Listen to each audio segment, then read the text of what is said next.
जादुई तीन घड़े। हीरापुर नाम के गांव में शांता नाम की एक बूढ़ी औरत अपनी पोती राधा के साथ रहा करती थी। राधा 10 साल की थी तभी उसके माता पिता गुजर गए थे। तभी से शांता उसकी अच्छी तरह से देखभाल किया करती थी।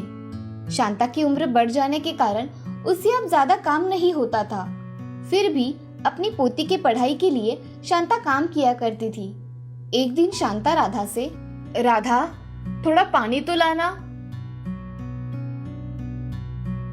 ये लो दादी पानी। क्या हुआ दादी, तुम बड़ी थकी हुई लग रही हो। बिटिया, अब बुढ़ापे की वजह से बहुत थकान महसूस होती है। अब मुझसे काम नहीं होता। दादी, मैं बड़ी बन के जब डॉक्टर बनूंगी तो मैं तुम्हें कुछ भी काम नहीं करने दूंगी, तब तुम आराम करना। शांता उसकी बातों पर हंसती है और राधा को गले लगाकर कहती है, तू बड़ी बन के जब डॉक्टर बन जाएगी तब गरीबों की खूब सेवा करना। हाँ दादी। ऐसे ही राधा और शांता के दिन आराम से बीत रहे थे। तभी एक दिन शांता की तबीयत बहुत खराब हो गई। शांता को बहुत तेज बुखार होने के कारण उसे बिस्तर से उठा ही नहीं जाता था। उसकी ये हालत देख राधा शांता से, दादी, आपको कितना बुखार है, आप ये दवाई लो और आराम करो। काम पर कौन जाएगा राधा, मुझे उठने दो। दादी, मैं सोच रही हूँ कि आज से मैं आपका काम करने जाया करूँगी। राधा, तुम इतना सारा काम कैसे करोगी? तुम्हें तो सारे काम भी नहीं आते। दादी, मैं सब काम कर लूँगी, आप चिंता मत करो। ठीक है राधा। अगले दिन राधा काम करने के लिए चली जाती है। तभी राधा मालकिन से, मालकिन, आज से मेरी दादी की जगह मैं काम करने आया करूँगी। ठीक है, आज से तुम काम शुरू कर दो। जी मालकिन, मुझे क्या काम करना पड़ेगा? तुम्हें कपड़े, बर्तन, झाड़ू लगाना, ये सब काम करने पड़ेंगे। सब काम अच्छी तरह से करना। जी मालकिन। ऐसा कहकर राधा काम करने लग जाती है। घर का सारा काम करते करते वो बहुत थक जाती है। सारा काम खत्म हो जाने के बाद मालकिन उसके हाथ में 100 रुपए की नोट रखती है और कहती है, राधा, ये लो आज के तुम्हारे काम के पैसे। मालकिन, इतने ही? दादी को तो आप ज्यादा पैसे देती थी। क्योंकि तुम्हारी दादी काम भी उतना साफ सुथरा किया करती थी, इसीलिए तुम्हें इतने ही रुपए मिले। राधा चुपचाप वहां से पैसे लेकर चली जाती है। राधा हर रोज अपना काम करके बहुत थक जाया करती थी।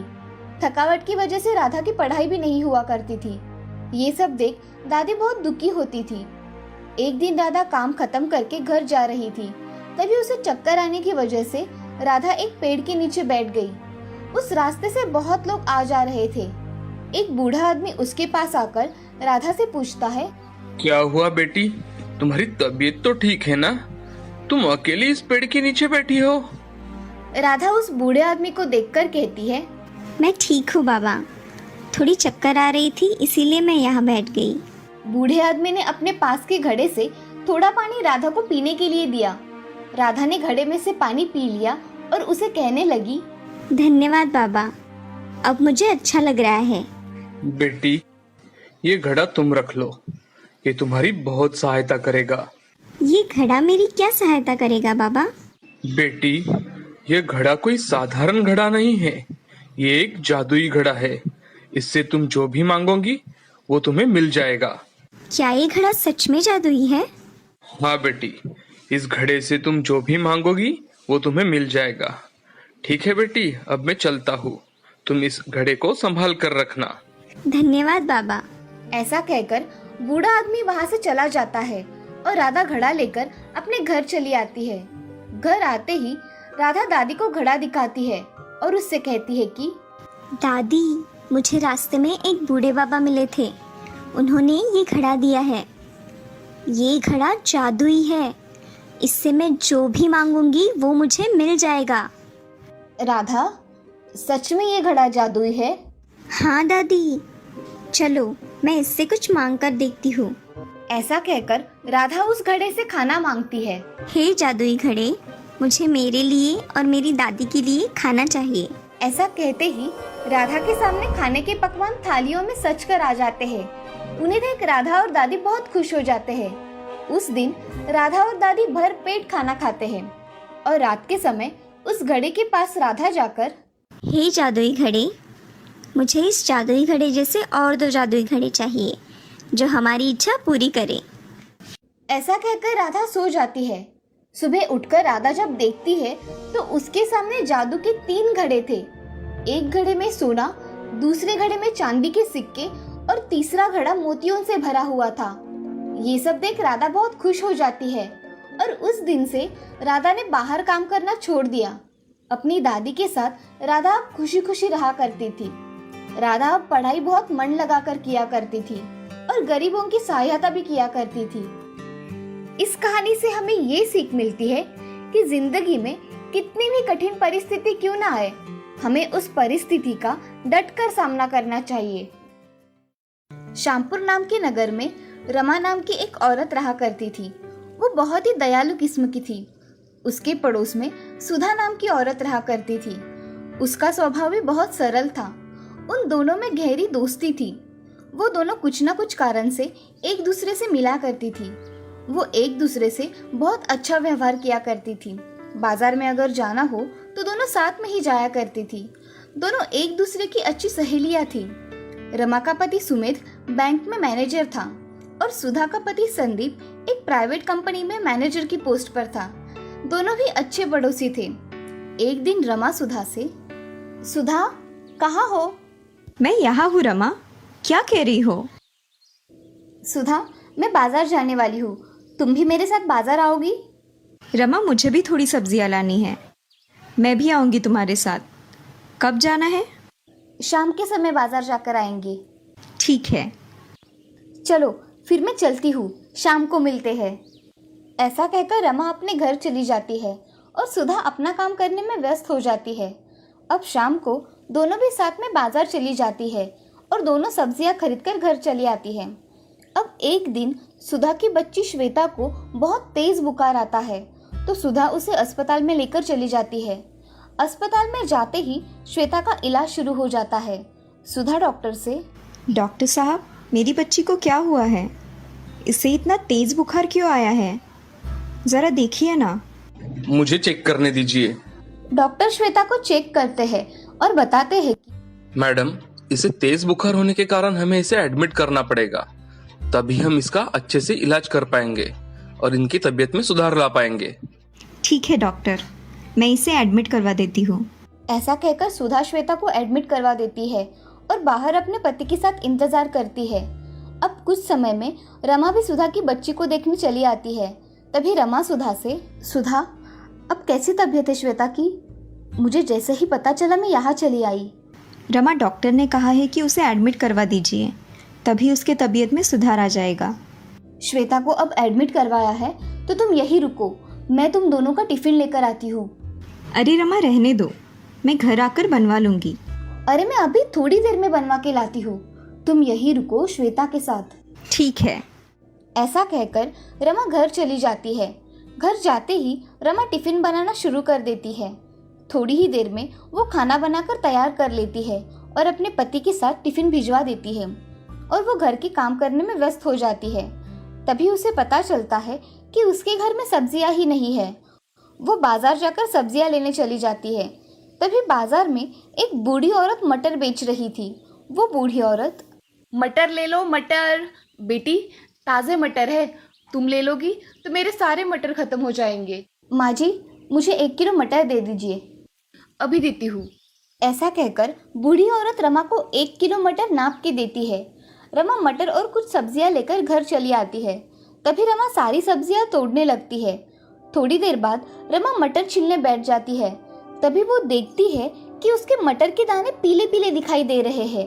वो सभी मटर के दाने निकाल कर देखती है तो उसे सारे मटर के दाने एक जैसे ही दिखते हैं और सभी दाने पीले रंग के होते हैं। रमा वो दाने हाथ में उठाकर देखती है तो उसे लगता है कि ये दाने सोने के हैं। ये मटर के दाने सच में सोने के तो नहीं, मुझे तो ऐसा ही लग रहा है कि ये सब मटर सोने के हैं। ऐसा हुआ तो कितना अच्छा होगा। रमा ऐसा सोच ही रही थी तभी रमा का पति सुमेध घर में आ जाता है और देखता है कि मटर के दाने पीले रंग के हैं। तभी वो रमा से, अरे रमा, इन मटर के दानों को तुमने क्या किया है?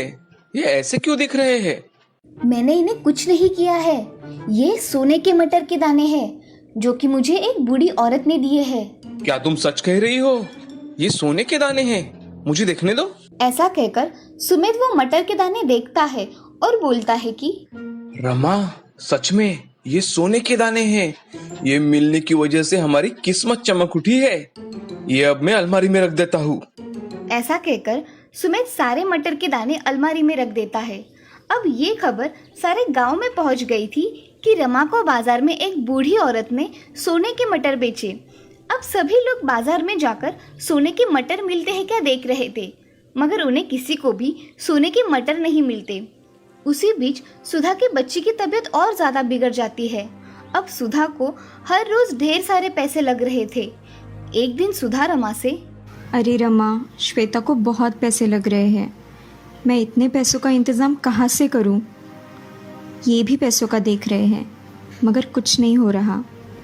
हमारे पास के सब पैसे खत्म हो गए हैं। मैं अब क्या करूँ रमा? अरे सुधा, तुम मायूस मत हो, कुछ ना कुछ रास्ता तो निकल ही आएगा। और हम है ना, तुम सिर्फ श्वेता की ओर ध्यान दो, बाकी का हम सब देख लेंगे।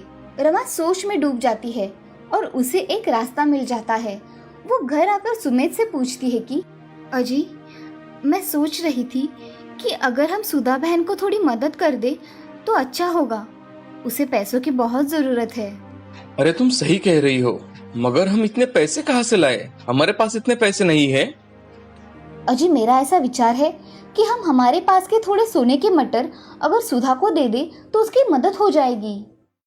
तुम ऐसा ख्याल मन में भी नहीं लाना, समझी? वो मटर के दाने हमारे हैं, हमें बुढ़ापे में काम आएंगे। जी ठीक है।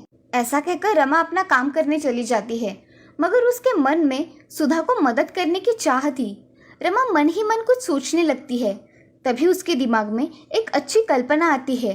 रमा खुद से ही, अगर मैं इस मटर के दाने को सुनहरा कलर दूं तो असली और नकली का फर्क ही नहीं पता चल पाएगा और सुधा की मदद भी हो जाएगी।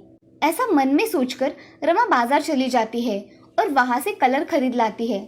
घर आकर उन सोने के मटर में से कुछ दाने निकालकर उसमें हरे मटर के दाने सुनहरे रंग के करके उस सोने के मटर में डाल देती है और कुछ सोने के मटर निकालकर अपने बैग में भर लेती है और टिफिन लेकर अस्पताल में चली जाती है। अस्पताल में जाकर रमा सुधा से, अरे सुधा, मैंने तुम्हारे लिए टिफिन लाया है, तुम सब खाना खा लो। और ये लो सोने के मटर के दाने, इससे तुम श्वेता का इलाज करवा सकती हो। अब तुम्हारा टेंशन भी खत्म हो जाएगा। अरे रमा, ये करने की कोई ज़रूरत नहीं थी। मैंने कुछ ना कुछ इंतज़ाम कर लिया होता। तुमने खामखा खुद को तकलीफ दी। अरे सुधा, दोस्त ऐसे समय में ही तो काम आते हैं। अब तुम कुछ मत कहो, ये सोने के मटर ले लो और श्वेता का अच्छी तरह से इलाज करवा लो। हाँ रमा, तुम मेरी सच में अच्छी सहेली हो जिसने मेरी ज़रूरत के समय मदद की। ऐसा कहकर सुधा और रमा गले लग जाती है। अब सुधा श्वेता का अच्छी तरह से इलाज करवाती है और कुछ दिनों बाद श्वेता अच्छी होकर घर वापस आ जाती है। अब सुधा और रमा खुशी खुशी एक साथ रहने लगते हैं। इस कहानी से हमें ये सीख मिलती है कि किसी की ज़रूरत के समय हमें हमेशा मदद करनी चाहिए। हमेशा ज़रूरतमंदों की मदद करें।